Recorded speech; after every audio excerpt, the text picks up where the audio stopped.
Welcome to our channel. Today we how to configure 1Password for emergency access to insurance documents. Complete guide step by step clearly. Open 1Password on your device. Log into your account using your master password. Locate the vault where you store your insurance documents. If you don't have a dedicated vault, create one by clicking on New Vault. Name the vault something indicative, like insurance documents. Navigate to the newly created vault.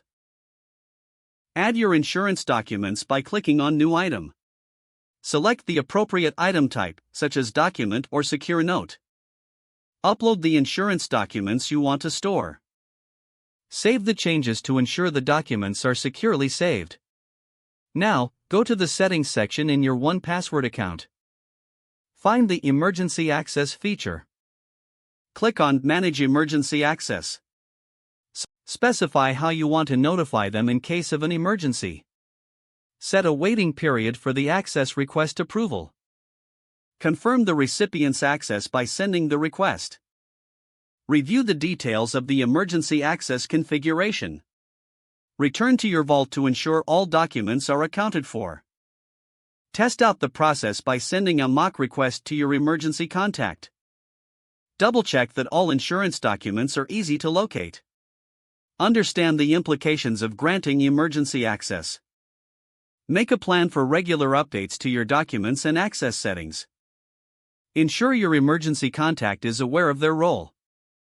Finally, keep your master password secure and memorable. If the page does not load, refresh the browser or try again in a private or incognito window.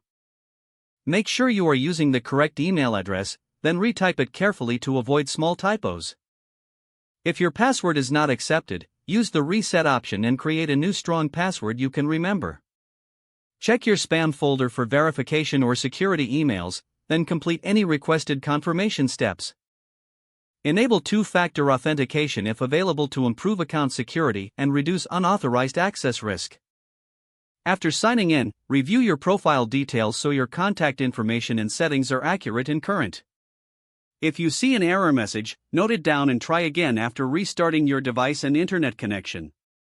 Don't forget to like this video and subscribe to our channel for more step-by-step tech guides.